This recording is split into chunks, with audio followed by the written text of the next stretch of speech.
Hi ಎಲ್ಲರಿಗೂ welcome to my channel. ನನ್ನ ಚಾನಲಲ್ಲಿ ಇದು ಮೊದಲನೇ ವಿಡಿಯೋ. ನನ್ನ ಹೆಸರು ಸ್ವಾತಿ. ನನ್ನ ಚಾನಲ್ನ ಹೆಸರು ಸ್ವಾತೀಸ್ ಫುಡ್ ಆ್ಯಂಡ್ ವ್ಲಾಗ್.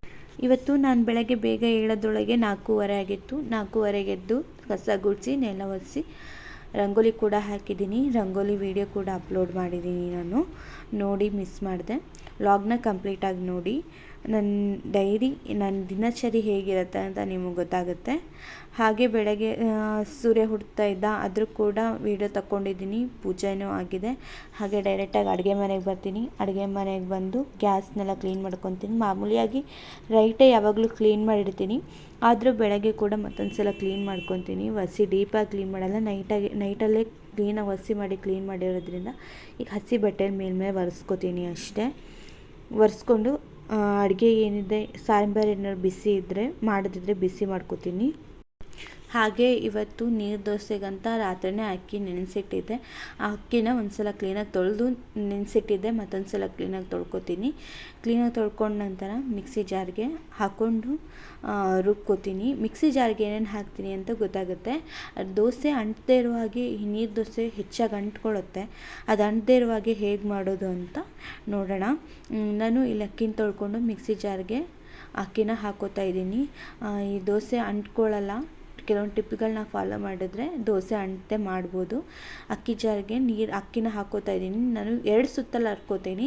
ಜಾಸ್ತಿ ಅಕ್ಕಿ ಹರ್ಕೊಳ್ಳೋಕೆ ಹೋಗಬೇಡಿ, ಯಾಕಂದರೆ ಅದು ನೈಸಾಗಬೇಕು. ಅಕ್ಕಿ ಹಿಟ್ಟು ಏನಿದೆ ಅದು ನೈಸಾದರೆ ಚೆನ್ನಾಗಾಗತ್ತೆ. ಇಲ್ಲ ಮೇಲ್ಮೇಲೆ ದೋಸೆ ಮೇಲೆ ಬಿಡಿ ಪದರ ಉಳ್ದಂಗೆ ಉಳಿಯುತ್ತೆ. ಅದಕ್ಕೆ ನಾನು ಅಕ್ಕಿಗೆ ಸ್ವಲ್ಪ 1 ಕಪ್ ಕಾಯಿ ತುರಿ ತೊಗೊಂಡಿದ್ದೀನಿ. ಕಾಯಿ ತುರಿಯಲ್ಲಿ ಅರ್ಧ ಹಾಕ್ಕೊಂಡು ಇನ್ನರ್ಧ ಉಳಿಸ್ಕೊಂಡು ನೈಸಾಗಿ ಗ್ರೈಂಡ್ ಮಾಡ್ಕೊಬರ್ತೀನಿ. ನೈಸಾಗಿ ಗ್ರೈಂಡ್ ಬಂದ ತಕ್ಷಣ ನೋಡಿ, ಈ ಥರ ನೈಸಾಗಿದ್ರೆ ಸಾಕು. ಅಂದರೆ ಕೈಗೆ ರವೆ ಸಿಗಬಾರ್ದು. ಆ ರೀತಿ ನೈಸಾಗಿ ರುಬ್ಕೊಂಡ್ರೆ ಆಯಿತು. ಕ್ಲೀನಾಗಿ ಅದನ್ನ ರುಬ್ಕೊಂಡು ಮತ್ತೊಂದು ಸಲ ನಾನು ಉಳಿದಿದ್ದ ಅಕ್ಕಿನ ನಾನು ಮತ್ತೊಂದು ಸಲ ಮಿಕ್ಸಿ ಜಾರ್ಗೆ ಕಾಯಿ ಮತ್ತು ಅಕ್ಕಿನ ಹಾಕಿ ಇದೇ ರೀತಿ ನೀಟಾಗಿ ನೈಸಾಗಿ ರುಬ್ಕೊಬರ್ತೀನಿ. ಇಲ್ಲಿ ನಾನು 2 ಸಲನೂ ಅಕ್ಕಿ ಹಿಟ್ಟನ್ನು ರುಬ್ಕೊಂಡು ಅಕ್ಕಿ ಜೊತೆಗೆ ಕಾಯಿನೂ ಹಾಕಿ ರುಬ್ಕೊಂಡಿದ್ದೀನಿ. ಉಪ್ಪು ಮತ್ತು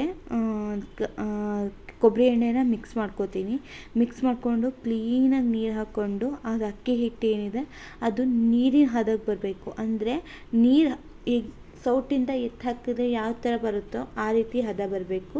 ನಾನಿಲ್ಲಿ ಕ್ಲೀನಾಗಿ ಎತ್ತು ಹಾಕ್ಕೋತೀನಿ. ಯಾಕಂದರೆ ತಳದಲ್ಲಿ ಇದು ಮೇಲಿನ ಹಿಟ್ಟು ಏನಾಗಿತ್ತು ತೆಳ್ಳಗಾಗಿತ್ತು, ಕೆಳಗಿನ ಹಿಟ್ಟು ದಪ್ಪ ಇತ್ತು. ಆದ್ದರಿಂದ ನಾನು ಮೇಲ್ಮೇಲೆ ಎತ್ತಾಕೋತಾ ಇದ್ದೀನಿ. ಅದೇ ಥರ ಉಪ್ಪು ಹಾಕ್ಕೊಂಡು ಕೊಬ್ಬರಿ ಎಣ್ಣೆ ಹಾಕ್ಕೊಂಡು ನೀಟಾಗಿ ಮೇಮೆ ಎತ್ತಾಕ್ಕೊಂಡು ಸ್ವಲ್ಪ ನೀರನ್ನ ಆ್ಯಡ್ ಮಾಡ್ಕೋತೀನಿ. ನೀರನ್ನ ಆ್ಯಡ್ ಮಾಡಿಕೊಂಡು ಅದು ಹೇಗೆ ನೀರು ಎತ್ತಾಕಿದ್ರೆ ಯಾವ ಥರ ಬರುತ್ತೆ ಆ ರೀತಿ ಮಾಡ್ಕೋಬೇಕು. ಅಕ್ಕಿ ಹಿಟ್ಟು ಗಟ್ಟಿಗಿದ್ಬಿಟ್ರೆ, ಈ ನೀರು ದೋಸೆಗೆ ಅಕ್ಕಿ ಹಿಟ್ಟು ಗಟ್ಟಿ ಇದ್ದರೆ ನೀರು ದೋಸೆ ಚೆನ್ನಾಗಿ ಬರಲ್ಲ. ಅದಕ್ಕೋಸ್ಕರ ಅಕ್ಕಿ ಹಿಟ್ಟಿಗೆ ನೀರನ್ನ ಚೆನ್ನಾಗಿ ಸುರ್ಕೋಬೇಕು. ನಾನು ಇಲ್ಲಿ ನೋಡಿ ಈ ಹದಕ್ಕೆ ನಾನು ಮಾಡ್ಕೊಂಡಿದ್ದೀನಿ. ಇನ್ನೂ ಹೆಚ್ಚು ಕಮ್ಮಿ ಆದರೆ ನಾನು ಸ್ವಲ್ಪ ದೋಸೆ ಮಾಡುವಾಗ ನೀರನ್ನ ಹಾಕ್ಕೊಳ್ತೀನಿ. ಈ ದೋಸೆ ಮಾಡ್ತಾನೆ ನಾನು ನನ್ನ ಬಗ್ಗೆ ಹೇಳ್ಕೊತೀನಿ. ನನ್ನ ಹೆಸರು ಸ್ವಾತಿ. ನನಗೆ ಮದುವೆ ಆಗಿದೆ. ನಾನಿರೋದು ತುಮಕೂರಲ್ಲಿ. ನನ್ನ ಹಸ್ಬೆಂಡ್ ಹೆಸರು ಸಿದ್ದೇಶ. ನನಗೆ 2 ಮಕ್ಕಳಿದ್ದಾರೆ. ಒಬ್ಬರ ಹೆಸರು ಪೃಥ್ವಿ, ಅವನಿಗೆ 3.5 ವರ್ಷ. ಇನ್ನೊಬ್ಬಳ ಹೆಸರು ಪ್ರಕೃತಿ, ಅವಳಿಗಿನ್ನೂ 9 ತಿಂಗಳು ಅಷ್ಟೇ. ಇಬ್ಬರೂ ಯಾವಾಗಲೂ ನನ್ನೊಟ್ಟಿಗೆ ಇರ್ತಾರೆ. ಗೊತ್ತಲ್ಲ, ಸಣ್ಣ ಮಕ್ಕಳಂದರೆ ಯಾವಾಗಲೂ ಒಟ್ಟಿಗೆ ಇರುತ್ತೆ. ಪೃಥ್ವಿ ಅಂಗನವಾಡಿಗೆ ಹೋಗ್ತಾನೆ. ಅದರೊಟ್ಟಿಗೆ ನಾನಿಲ್ಲಿ ಈ ದೋಸೆ ಒಟ್ಟಿಗೆ ಟೊಮೆಟೊ ಚಟ್ನಿ ಮಾಡ್ತೀನಿ. ಆ ಟೊಮೆಟೊ ಹಣ್ಣು ಹಾಳಾಗಿತ್ತು, ಜೊತೆಗೆ ಹುಳ ಕೂಡ ಇತ್ತು. ನೋಡುವಾಗ ತಿಳಿ ಸಾಂಬಾರು ಮಾಡುವಾಗ ನಾವು ಕೆಲವೊಮ್ಮೆ ಇಡೀ ಟೊಮೊಟೊ ಹಾಕ್ತೀವಿ, ನೋಡ್ಕೊಳ್ಳೋದೇ ಇಲ್ಲ. ಅದಕ್ಕೆ ನೋಡ್ಕೊಂಡು ಹಾಕ್ಕೋಬೇಕು. ಸುಮಾರು ಒಂದು 2 ಭಾಗನಾದ್ರು ಮಾಡಿ ಹಾಕ್ಕೊಳ್ಳಿ. ಈ ಥರ ಹುಳ ಇದ್ದರೆ ಕಷ್ಟ ಆಗುತ್ತೆ, ತಿನ್ನಲಿಕ್ಕೆ ಗೊತ್ತಾಗಲ್ಲ. ಅದು ಸಾಂಬಾರು ಒಟ್ಟಿಗೆ ಬೆಂದ್ಕೊಂಡ್ಬಿಟ್ಟಿರುತ್ತೆ. ಅದಕ್ಕೆ ನಾನು ಟೊಮೊಟೊ ಚಟ್ನಿ ಮಾಡ್ತಾಯಿದ್ದೀನಿ. ಟೊಮೆಟೊ ಚಟ್ನಿಗೆ ಈ ರೀತಿ ಉದ್ದುದ್ದವಾಗಿ ನಾನು ಟೊಮೆಟೊ ಹಣ್ಣನ್ನ ಹೆಚ್ಕೋತಾ ಇದ್ದೀನಿ. ಹೆಚ್ಕೊಂಡ ನಂತರ ನಾನು ನನ್ನ ಬಗ್ಗೆ ಹೇಳ್ಕೊತೀನಿ. ಏನಂದರೆ, ನಾನಿರೋದು ತುಮಕೂರಲ್ಲಿ. ನಮ್ಮದು ಮಿಡಲ್ ಕ್ಲಾಸ್ ಫ್ಯಾಮಿಲಿ. ಗೊತ್ತು ಮಿಡಲ್ ಕ್ಲಾಸ್ ಫ್ಯಾಮಿಲಿ ಹೇಗಿರುತ್ತೆ ಅಂತ. ಅದೇ ರೀತಿ ದಿನ ಎಲ್ಲ ರೊಟೀನ್ ಹೇಗಿರುತ್ತೋ ಹಾಗೇ ಇರುತ್ತೆ. ಅಂದರೆ ಎಲ್ಲ ರೊಟೀನು ಒಂದೇ ಥರ ಇರುತ್ತೆ ಅಂತ ಹೇಳೋಕ್ಕಾಗಲ್ಲ. ಕೆಲವೊಬ್ಬರು ರೊಟೀನ್ ಚೇಂಜ್ ಆಗುತ್ತೆ. ನನಗೆ 2 ಮಕ್ಕಳಿರೋದ್ರಿಂದ ಒಂದೇ ದಿನ ಒಂದೇ ಥರ ಇರೋಕ್ಕಾಗಲ್ಲ. ಸುಮಾರು ಚೇಂಜ್ ಆಗುತ್ತೆ. ನನ್ನ ಮಗಳಿರೋದಕ್ಕೆ ಬೆಳಗ್ಗೆ 4:15ಗೆ ಹೇಳೋದು ಹಾಗೆ ಹೀಗೆ ಆಗ್ತಾಯಿದೆ. ಇಲ್ಲ ಅಂದಿದ್ರೆ ನಾನು ನಾನು ಆವಾಗಲೂ ಕೂಡ ಪೃಥ್ವಿ ಸಣ್ಣಕ್ಕಿರುವಾಗಲೂ 4:15ಗೆ ಎದ್ದು ಕೆಲಸ ಎಲ್ಲ ಮಾಡ್ತಿದ್ದೆ. 4 ಗಂಟೆಗೆ ಹೇಳ್ತಿದ್ದೆ ಅವ್ನು ಇರುವಾಗ. ಈಗ ಫೀಡಿಂಗು ನೈಟ್ ಸರಿ ನಿದ್ದೆ ಆಗದೆ ಇರೋದ್ರಿಂದ 4:15ಗೆ ಹೇಳ್ತಾ ಇದ್ದೀನಿ ಅಷ್ಟೇ. ಹೋಗ್ತಾ ಹೋಗ್ತಾ ಇವಳು ಫೀಡಿಂಗ್ ಬಿಡಿಸಿದ್ಮೇಲೆ ನಾನು 4 ಗಂಟೆಗೆ ಹೇಳೋ ಪ್ರಯತ್ನ ಪಡ್ತೀನಿ. ನೋಡಿ, ಅದು ಟೊಮೆಟೊ ಹಣ್ಣಲ್ಲಿ ಹುಳ ಇತ್ತು, ಅದನ್ನೂ ತೆಗೆದುವಾಗ ಸರಿ ಅಪ್ಪ ನಾನು ಅಂದ್ಕೊತಿದ್ದೆ ಇದೇನಪ್ಪ ಈ ರೀತಿ ಹುಳ ಇದೆ ಅಂತ. ನಮ್ಮನೆಗೂ ತೋರಿಸ್ತದೆ, ನೋಡಿ ಹಾಕು ಮಾರತಿ, ಹುಳ ಗಿಡ ಬಿದ್ದುಬಿಟ್ಟತು ಅಡುಗೆಗೆ ಅಂತ ಕಾಮಿಡಿ ಮಾಡ್ತಾಯಿದ್ರು. ನಾನಿಲ್ಲಿ ಒಂದು ಟೊಮೆಟೊ ಜೊತೆಗೆ ಒಂದು ಈರುಳ್ಳಿ ಹೆಚ್ಕೋತಾ ಇದ್ದೀನಿ. ಈರುಳ್ಳಿನೂ ಉದ್ದ ಉದ್ದ ಹೆಚ್ಕೋತೀನಿ. ಇನ್ನು ನನ್ನ ಚಾನಲ್ ಬಗ್ಗೆ ಹೇಳಬೇಕಂದ್ರೆ ಡೈಲಿ ರೊಟೀನ್ ನಾನು ಅಪ್ಲೋಡ್ ಮಾಡ್ತೀನಿ. ಡೈಲಿ ರಂಗೋಲಿ ಹಾಕ್ತೀನಿ, ಅದನ್ನು ಕೂಡ ಅಪ್ಲೋಡ್ ಮಾಡೋಣ. ರಂಗೋಲಿ ಹಾಕೋದ್ರಲ್ಲಿ ಎಕ್ಸ್ಪರ್ಟ್ ಅಂತ ಅಲ್ಲ, ಕೆಲವೊಂದು ಸಲ ನಾನು ಕೂಡ ಚಿಕ್ಕವಳಿದ್ದ ತುಂಬ ಚೆನ್ನಾಗಿ ರಂಗೋಲಿ ಹಾಕ್ತಿದ್ದೆ. ದೊಡ್ಡ ಅಂಗಳ ಇತ್ತು ನಮ್ಮ ಮನೇಲಿ. ಸಾಗರಕ್ಕೆ ಹೋದ ನಾನು ತೋರಿಸ್ತೇನೆ ಒಂದು ಸಲ. ದೊಡ್ಡ ಅಂಗಳ ಇದೆ ನಮ್ಮ ಮನೇಲಿ, ಚೆನ್ನಾಗಿ ಇಡೀ ಅಂಗಳ ಸಾಕೋಗಷ್ಟೇ ರಂಗೋಲಿ ಹಾಕ್ತಿದ್ದೆ. ಅಷ್ಟು ಚೆನ್ನಾಗಿ ರಂಗೋಲಿ ಹಾಕ್ತಿದ್ದೆ. ಆದರೆ ಇವಾಗ ಎಲ್ಲದೂ ಮರ್ತೋಗಿದೆ. ಆದರೆ ಕೆಲವೊಂದು ರಂಗೋಲಿಗಳು ನೆನಪಿದೆ. ಎಲ್ಲರ ಮನೆಯಲ್ಲೂ ಅಂಗಳ ದೊಡ್ಡದೇ ಇದೆ ಅಂತ ಹೇಳೋಕ್ಕಾಗಲ್ಲ, ಚಿಕ್ಕದಾಗೂ ಇರುತ್ತೆ. ಅದಕ್ಕೋಸ್ಕರ ನಾನು ಚಿಕ್ಕ ಚಿಕ್ಕ ರಂಗೋಲಿನೂ ಹಾಕ್ತೀನಿ. ಕೆಲವೊಮ್ಮೆ ನಾನು ದೊಡ್ಡ ರಂಗೋಲಿನ ಅಪ್ಲೋಡ್ ಮಾಡಲಿಕ್ಕೆ ಪ್ರಯತ್ನ ಪಡ್ತೀನಿ. ಇನ್ನು ನಾನು ಒಂದು ಬಾಣಲಿಗೆ ಸ್ವಲ್ಪ ಶೇಂಗಾ ಬೀಜನ ಹಾಕ್ಕೊಂಡಿದ್ದೀನಿ, ಅಂದರೆ ಕಡಲೆ ಬೀಜ. ಚೆನ್ನಾಗಿ ಅದನ್ನ ಕೆಂಪಾಗುವವರೆಗೂ ಚಟಪಟ ಅನ್ನೋವರೆಗೂ ಹುರ್ಕೋತೀನಿ.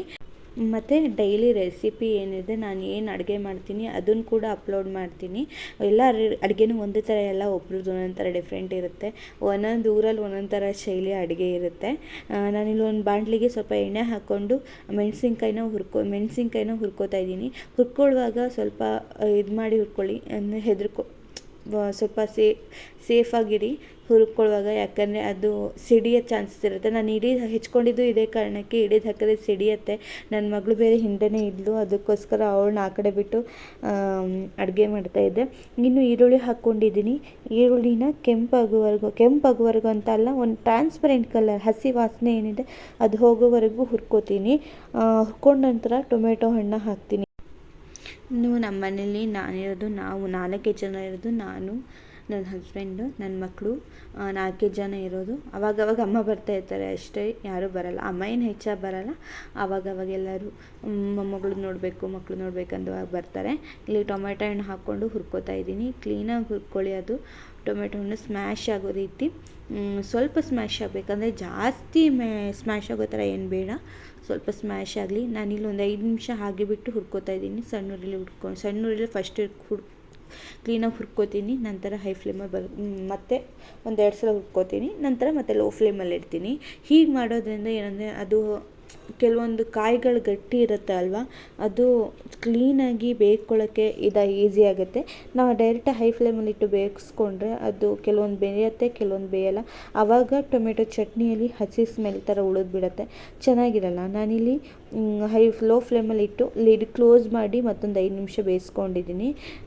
ಮತ್ತು ಕ್ಲೀನಾಗಿ ಮಿಕ್ಸ್ ಮಾಡಿಕೊಂಡು ಕ್ಲೀನಾಗಿ ಒಂದು ಸೈಡಲ್ಲಿ ಎತ್ತಿಟ್ಕೊತೀನಿ. ಅದು ತಣ್ಣಗಾದ್ಮೇಲೆ ಮಿಕ್ಸಿ ಜಾರ್ಗೆ ಈ ಹುರಿದಿಟ್ಟಿರೋ ಶೇಂಗಾ ಬೀಜ ಇತ್ತು ಅಲ್ವಾ, ಅದನ್ನೂ ಹಾಕಿ, ಜೊತೆಗೆ ಈ ತಣ್ಣಗಾಗಿರೋ ಟೊಮೆಟೊ ಈರುಳ್ಳಿ ಏನಿದೆ ಅದನ್ನೂ ಹಾಕಿ ಉಪ್ಪು ಹಾಕಿ ರುಬ್ಕೊಬಂದ್ಮೇಲೆ ಚಟ್ನಿ ಈ ಥರ ಆಗುತ್ತೆ. ಆದಷ್ಟು ಈ ಚಟ್ನಿನ ನೈಸಾಗಿ ಮಾಡಿ ಚೆನ್ನಾಗಾಗತ್ತೆ. ಇನ್ನು ದೋಸೆಗೆ ನಾನು ತವ ಇಟ್ಕೊಂಡಿದ್ದೀನಿ. ತವಾಗೆ ಸ್ವಲ್ಪ ಬಿಸಿ ಮಾಡಿ ಕೊಬ್ಬರಿ ಎಣ್ಣೆ ಹಾಕಿ ಈರುಳ್ಳಿನ ಚೆನ್ನಾಗಿ ತಿಕ್ಕೋದ್ರಿಂದ ದೋಸೆ ಚೆನ್ನಾಗಿ ಏಳುತ್ತೆ, ಎಲ್ಲ ಕಡೆಯೂ ಎಣ್ಣೆ ಸ್ಪ್ರೆಡ್ ಆಗುತ್ತೆ. ದೋಸೆ ಆವಾಗ ತಳ ಹಿಡಿಯಲ್ಲ ಅನ್ನೋ ಕಾರಣಕ್ಕೆ ಅಷ್ಟೇ. ಇನ್ನು ದೋಸೆ ಹಿಟ್ಟು ಯಾವಾಗಲೂ ಕೆಳಗಿಂದ ತಗೋಬೇಡಿ ನೀರು ದೋಸೆಗೆ. ಕೆಳಗೆ, ಯಾಕಂದರೆ ಸ್ವಲ್ಪ ಹೊತ್ತು ಬಿಟ್ಟರೆ ಅದರಿಂದ ಕೆಳಗೆ ಗಟ್ಟಿ ಹೋಗಿ ಕೂತಿರುತ್ತೆ. ಮತ್ತು ದಪ್ಪ ಆದರೆ ಮೇಲೆ ಲೇಯರ್ ಬರುತ್ತೆ ವೈಟ್ ಕಲರು, ಅದಕ್ಕೋಸ್ಕರ ಮೇಲಿಂದನೇ ತಗೊಂಡು ಹಾಗೆ ನೀರಿನ ಥರ ಹೊಯ್ರಿ, ಅಂದರೆ ಇಲ್ಲಿ ತೋರಿಸ್ಕೊಡ್ತಾಯಿದ್ದೀನಿ ನೋಡಿ, ಆ ಥರ ಹೊಯ್ರಿ ಅಂದರೆ ಹಾಕಿ. ನಾನು ಇಲ್ಲಿ ಮಲೆನಾಡು ಕಡೆ ಹೊಯ್ರಿ ಅಂತಾರೆ, ಅದಕ್ಕೋಸ್ಕರ ಅದೇ ಬರುತ್ತೆ ನನಗೆ. ಈ ಥರ ನೀರಿನ ಥರ ಮಾಡಿ ದೋಸೆಗೆ ಸ್ಪ್ರೆಡ್ ಮಾಡಿ ಒಂದು ಲಿಡ್ ಕ್ಲೋಸ್ ಮಾಡಿ ಬಿಟ್ಬಿಡಿ. ಒಂದು 5 ನಿಮಿಷ ಚೆನ್ನಾಗಿ ಅದು ಬೇಯ್ಕೊಂಡು, ತುಂಬ ಹೊತ್ತೇನು ತಗೊಳ್ಳಲ್ಲ, ಒಂದು 5 ನಿಮಿಷ ಬೇಕು ಅಷ್ಟೇ. 5 ನಿಮಿಷವೂ ಜಾಸ್ತಿ ಆಗುತ್ತೆ ಅಂದ್ಕೊತೀನಿ. 1-2 ನಿಮಿಷ ತೆಗೆದುಬಿಟ್ಟು ಲಿಡ್ ಓಪನ್ ಮಾಡಿ ಈ ಸೈಡಲ್ಲಿ ಏನಿದೆ ಅದನ್ನ ಚೆನ್ನಾಗಿ ಬಿಡಿಸ್ಕೊಳ್ಳಿ. ಯಾಕಂದರೆ ಸೈಡಲ್ಲಿ ನಾವು ಸ್ಪ್ರೆಡ್ ಮಾಡಿರೋದಿದೆ ಅಲ್ವಾ, ಅದು ಚಿಕ್ಕ ಒಂಥರ ಪದರದ ಥರ ಇರುತ್ತೆ ಅಷ್ಟೇ, ಕಷ್ಟ ಆಗುತ್ತೆ ತೆಗಿಯೋಕ್ಕೆ. ಅದಕ್ಕೋಸ್ಕರ ನಿಧಾನವಾಗಿ ಬಿಚ್ಕೊಳ್ಳಿ. ಎಲ್ಲ ನಮ್ಮನೆಯವ್ರಿಗೆ ಅರ್ಜೆಂಟ್ ಟೈಮ್ ಆಗಿಬಿಟ್ಟಿತ್ತು ಕೆಲಸಕ್ಕೋಸ್ಕರ, ಅದಕ್ಕೆ ನಾನು ಅರ್ಜೆಂಟಾಗಿ ಮಾಡ್ತಾಯಿದ್ದೀನಿ. ನೀವು ಟೈಮ್ ಇದೆ ನಿಧಾನವಾಗಿ ಮಾಡಿ, ಏನಾಗಲ್ಲ, ಚೆನ್ನಾಗಿ ಬರುತ್ತೆ ದೋಸೆ, ಸಿಕ್ಕಾಪಟ್ಟೆ ಟೇಸ್ಟಿಯಾಗಿ ಬರುತ್ತೆ. ಅದು ಈ ಚಟ್ನಿಗಂತೂ ಹೆವಿ ಡೆಡ್ಲಿ ಕಾಂಬಿನೇಷನ್ ಆಗುತ್ತೆ. ಸಖತ್ತಾಗಿತ್ತು. ನಾನು ಚಟ್ನಿ ಮಾಡಿದ್ದು, ನಮ್ಮನೆಯವರು ಹೇಳ್ತಿದ್ರು ಚಟ್ನಿ ಮಾತ್ರ ಚೆನ್ನಾಗಿದೆ, ಒಳ್ಳೆಯದಾಯಿತು ಈ ದೋಸೆ ಮಾಡಿದ್ದು ಅಂತ. ಸುಮಾರು ದಿನ ಆಗಿತ್ತು ನಾನು ಈ ದೋಸೆ ಮಾಡ್ದೇನೆ, ಯಾಕೋ ಸಡನ್ನಾಗಿ ನೆನಪಾಯಿತು ನೀರು ದೋಸೆ ತಿನ್ನಬೇಕಂತ ಹೇಳಿ ಈ ಥರ ಮಾಡಿದೆ. ನೋಡಿ, ನೀರು ದೋಸೆನ ಚೆನ್ನಾಗಿ ಸೈಡ್ ಬಿಡಿಸ್ಕೊಂಡು ಆರಾಮಾಗಿ ತೆಗಿಬೋದು. ಅಂದರೆ ಪೇಷನ್ಸ್ ಇರಬೇಕು ಅಷ್ಟೇ, ಮೇನ್ ಪೇಷನ್ಸ್ ಇಂಪಾರ್ಟೆಂಟ್. ಯಾವುದೇ ಅಡುಗೆಗಾದರೂ ಅಷ್ಟೇ, ನೀರು ದೋಸೆ ಅಂತಲ್ಲ, ಯಾವ ಅಡುಗೆಗಾದರೂ ಪೇಷನ್ಸ್ ತುಂಬಾ ಇಂಪಾರ್ಟೆಂಟ್ ಆಗುತ್ತೆ. ನಾವೆಷ್ಟು ಪೇಷನ್ಸಲ್ಲಿರ್ತೀವೋ ಅಷ್ಟು ಪೇಷನ್ಸಿಂದ ಮಾಡಿದ್ರೆ ದೋಸೆ ತುಂಬಾ ಚೆನ್ನಾಗಿ ಬರುತ್ತೆ. ಇಷ್ಟ ಆಗಿತ್ತು ಇವತ್ತಿನ ವಿಡಿಯೋ. ನಾನು ಡೈಲಿ ನನ್ನ ರೆಸಿಪಿನ ಪೋಸ್ಟ್ ಮಾಡಲಿಕ್ಕೆ ಟ್ರೈ ಮಾಡ್ತೀನಿ, ಆದಷ್ಟು ಸಪೋರ್ಟ್ ಮಾಡಿ.